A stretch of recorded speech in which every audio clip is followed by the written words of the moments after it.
Year of the Villain, Hell Arisen, issue 3, James Tynion IV, with Steve Epting and Javier Fernandez on the art.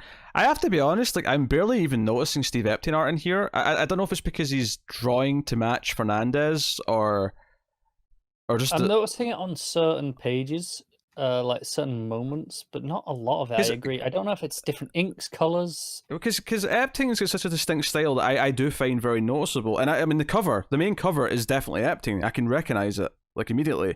But so much of the actual main issue, like, I'm not seeing it. But yeah, so what do we have here? We have they've captured Lex, these newly infected Justice League members. You got Hawk and Dove and Booster Gold. That was kind of the big cliffhanger. I did kind of like Gordon here talking about how they have a joke in the Gotham Police Department about you know what would happen if Lex came to Gotham and tried his shit here. And you just said the punchline was always, Batman will beat the piss out of him. I got a good little chuckle out of that. Yeah, I like the reason as well. Like, Lex always he's so complicated and complex and does all these overcomplicated gimmicks that Batman just punched him will do the job sometimes. Yeah. So Joker shows up, and of course Joker was requested. Mercy went to go retrieve him in the last issue. Yes. And, I will say this. I mean, not the entire issue, but there was a lot of dialogue here from the Joker that I really liked. And I think there was something about it just that it felt so Mark Hamill to me that I was... I mean, I often hear his voice when I'm reading Joker dialogue, but I was really hearing it, especially early on in this issue. Yeah, when he comes out, it's like, is this the gift shop? Yeah. But and the full page of him just spraying a machine gun, laughing maniacally, is a pretty good page. Yeah, I do really like that page. That was a page where I'm like, that's an Epting page. Yeah, that is Epting. That was the one where I'm like, no, that's an Epting page. Yeah. Is that the only page you did, though? No, there's a couple other moments where I'm like, oh, that's an Epting thing, but that was the big standout. Okay. So Joker comes in and kind of saves the day for Lex, and Joker's got this teleporter that shows up, who he then tells to teleport somewhere else multiple times and then kill himself because they can track the teleportation.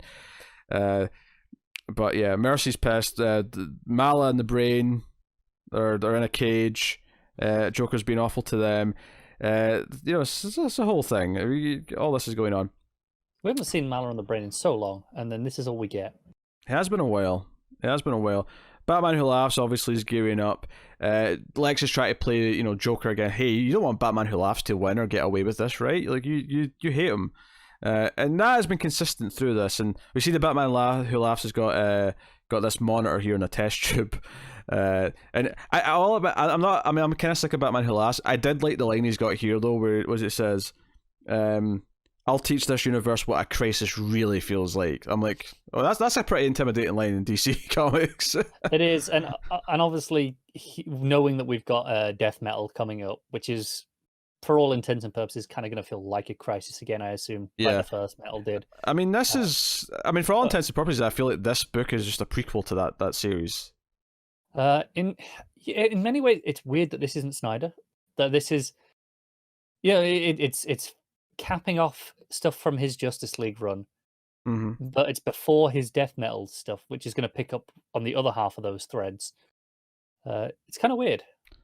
Yeah, but I mean, Tynion often does Snyder fill in chapters. That's kind of... It does. They obviously work very well together and have done for years. Yeah, we get our first proper look at Punchline. I mean, she was teased, of course, in that last Batman issue, but we see her here, and we're teasing what she's going to be like, and she's kind of more of a stone-faced Harley. She's not wisecracking like Harley does. She's more straight-up assassin-esque, at least from the glimpse we've had so far.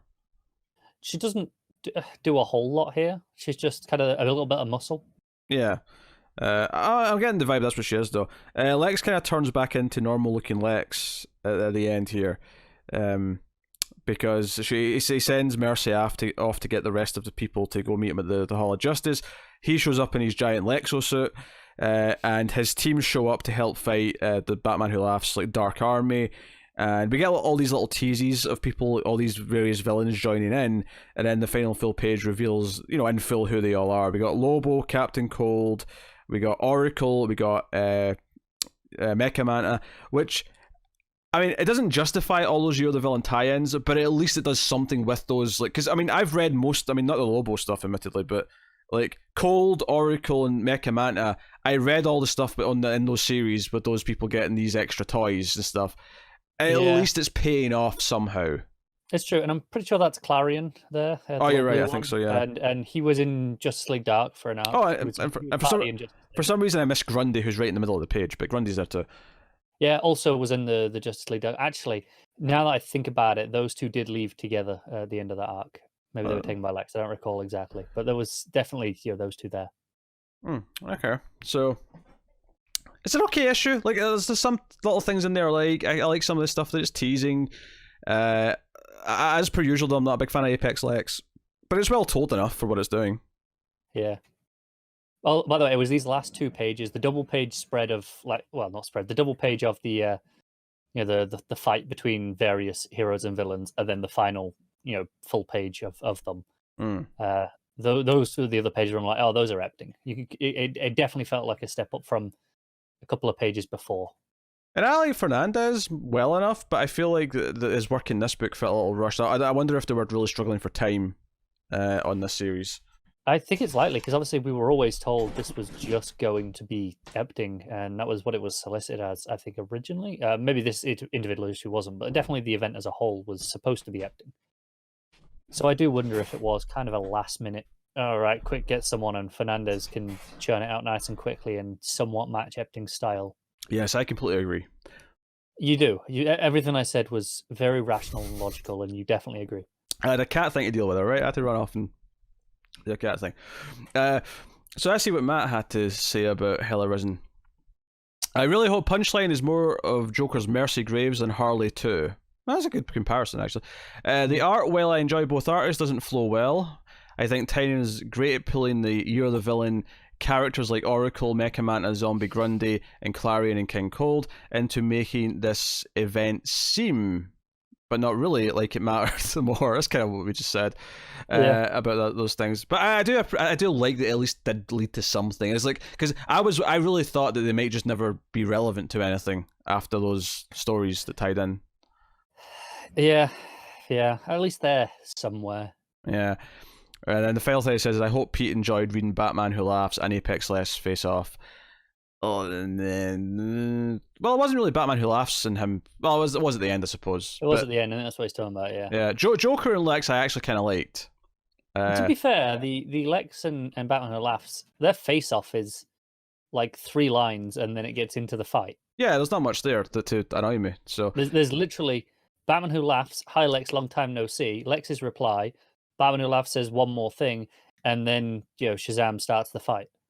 Yeah, but I agree with them on the art, though. I mean, I like both arts, especially. Obviously, I love Epting's art, but I don't think it flows together very well.